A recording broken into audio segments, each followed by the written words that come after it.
Pangalawang Mga Hari, Kapitulo 4. Tinulungan ni Eliseo ang isang byuda. Minsan, ang asawa ng isa sa mga propeta ay lumapit kay Eliseo. Sinabi niya, "Hindi po kaila sa inyo na ang asawa ko'y namuhay ng may takot kay Yahweh hanggang sa mamatay. Ngayon po ang dalawa kong anak na lalaki ay gustong gawing alipin ng isa sa mga pinagkakautangan namin. Ano ang may tutulong ko sa iyo?" Tanong ni Eliseo. "Ano bang mayroon ka sa bahay mo?"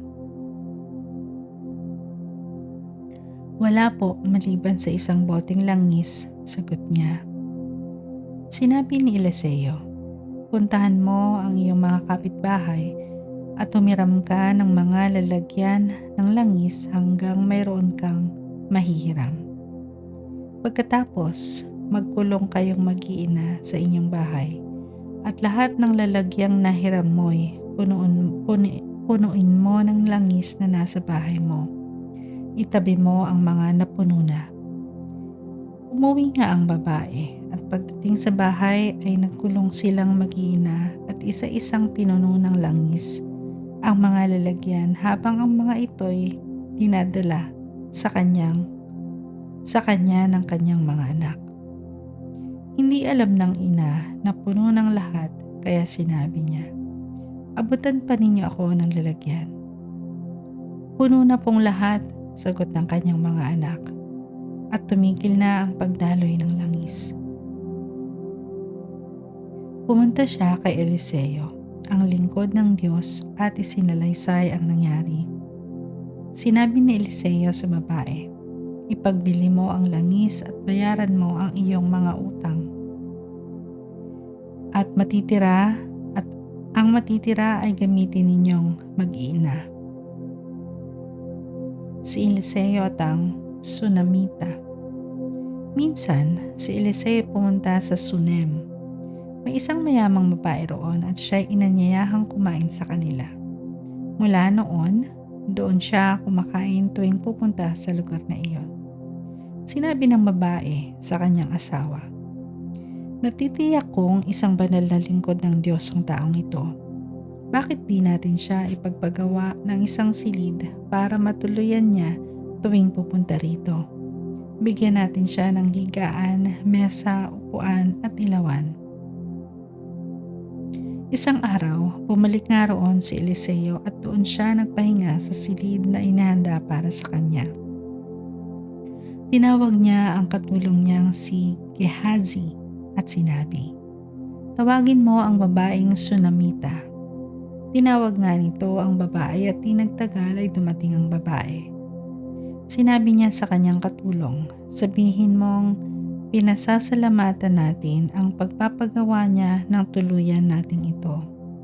Itanong mo kung ano ang may tutulong natin sa kanya bilang ganti sa kaabalahan niya sa atin. Baka may gusto siyang ipasabi sa hari o sa pinuno ng hukbo. Wala kayong dapat alalahanin. Nasisiyahan na po kami sa pamumuhay rito sa piling ng aming mga kababayan," sagot ng babae. Pagkaalis ng babae, tinanong ni Eliseo si Gehazi, "Ano kaya ang may tutulong natin sa kanya?" Sumagot si Gehazi, "Wala po siyang anak at matanda na ang kanyang asawa." "Tawagin mo siyang muli," utos ni Eliseo. Kaya't bumalik ang babae at tumayo sa may pintuan. Sinabi sa kanya ni Eliseo, "Isang taon mula ngayon ay mayroon ka ng anak na lalaking kakalungin." Sinabi ng babae, "Mahal na lingkod ng Diyos, huwag na po ninyo akong paasahin." Ngunit dumating ang araw at naglihi ang Sunamita. At tulad ng sinabi ni Eliseo, nanganak nga siya ng isang lalaki makalipas ang halos isang taon mula nang sabihin ito sa kanya. At lumaki ang bata. Isang araw, sumunod ito sa kanyang ama kasama ang iba pang gumagapa sa bukid. Bigla na lamang dumaing ang bata na masakit ang kanyang ulo. Sinabi ng ama sa isang katulong, iuwi mo na siya sa kanyang ina. Sumunod naman ang inutusan at inilagay ang bata sa kantungan ng ina nito. Ngunit nang magtatanghaling tapat, namatay ang bata. Ang bangkay ipinapasok ng ina sa silid ni Eliseo. Inilagay niya ito sa higaan, isinara ang pinto at dali-daling lumabas. Tinawag niya ang kanyang asawa at sinabi, "Madali ka. Pagayakin mo ang isang utusan at ipahanda ang isang asnong masasakyan ko. Pupunta ako sa lingkod ng Diyos." "Anong gagawin mo roon?" tanong ng asawa. "Hindi ngayon, araw ng pamamahinga at hindi rin kapisahan ng bagong buwan." "Kahit na, kailangan ko siyang makausap," sagot ng babae. Nang maihanda na ang asno, dali-dali siyang sumakay at sinabi sa kanyang katulong, "Sige, pabilisin mo ang asno at huwag mong pababagalin hanggang hindi ko sinasabi sa iyo." At naglakbay sila papunta sa bundok ng Carmel sa kinaroroonan ni Eliseo. Nasa daan pa lamang, natanaw na sila ni Eliseo. Sinabi nito kay Gehazi, "Dumarating ang Sunamita. Salubungin mo. Kamustahin mo siya, ang kanyang asawa at ang kanyang anak." Nang kamustahin ni Gehazi, sumagot ang babae, "Mabuti po." Paglapit niya kay Eliseo, nagpatira pa ang babae at hinawakan ang mga paa ni Eliseo. Itutulak sanang palayo ni Gehazi ang babae, ngunit sinabi ni Eliseo, "Pabayaan mo siya. Tiyak na may malaki siyang problema. Hindi pa lang ipinapaalam sa akin ni Yahweh." Sinabi ng babae, "Humingi ba ako sa inyo ng anak? Hindi ba't sinabi kong huwag na ninyo akong paasahin?" Nilingon ni Eliseo si Gehazi at sinabi, "Magbalabal ka, dalhin mo ang aking tungkod at tumakbo ka. Kapag may nakasalubong ka sa daan, huwag mong babatiin. Kapag may bumati sa iyo, huwag mong papansinin. Tumuloy ka sa bahay nila at ipatong mo ang tungkod sa mukha ng bata."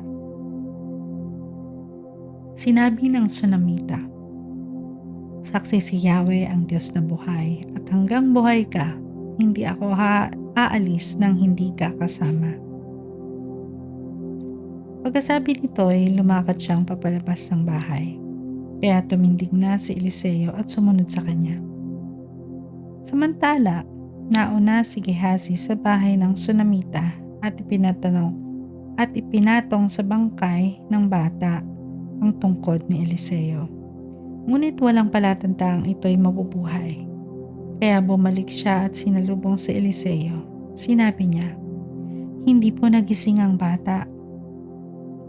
Nagtuloy si Eliseo sa kanyang silid at nakita niya ang bangkay sa kanyang higaan.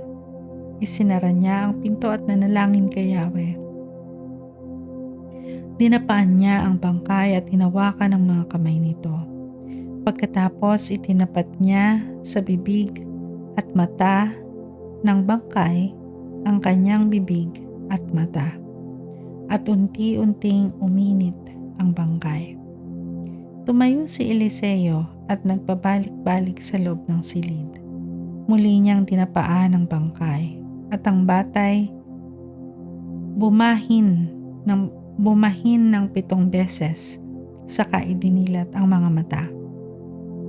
Ipinatawag niya kay Gehazi ang Sunamita at nang pumasok ito, sinabi niya, "Kunin mo na ang iyong anak." Ang babae nagpatira pa sa paanan ni Eliseo. Pagkatapos kinuha ang kanyang anak at dinala sa kanyang silid. Ang kababalaghang ginawa ni Eliseo para sa mga propeta. Kasalukuyang tagutom sa Gilgal nang magbalik doon si Eliseo. Isang araw, samantalang nakaupo sa paligid niya ang pangkat ng mga propeta, sinabi niya sa kanyang katulong, "Isalang mo ang malaking palayok at ipagluto mo ang mga propetang ito." Tumayo ang isa sa mga naroon at lumabas ng bukid upang manguha ng gulay. Nakakita siya ng isang ligaw na baging na parang upo at maraming bunga. Kumuha siya ng makakaya niyang dalhin. Pagbalik niya'y pinagputol-putol ang mga iyon at inilagay sa palayok na nakasalang.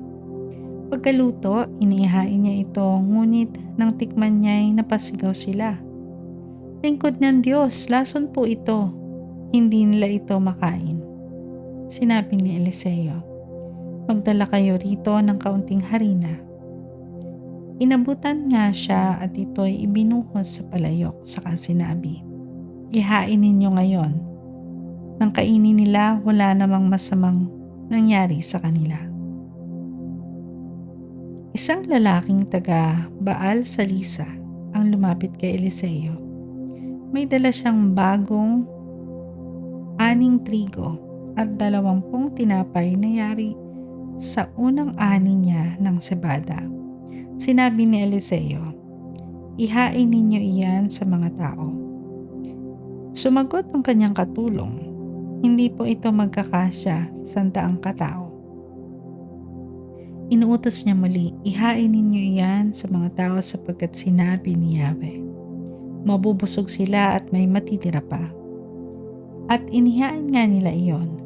Kumain ng lahat at nabusog, at marami pang natira tulad ng sinabi ni Yahweh.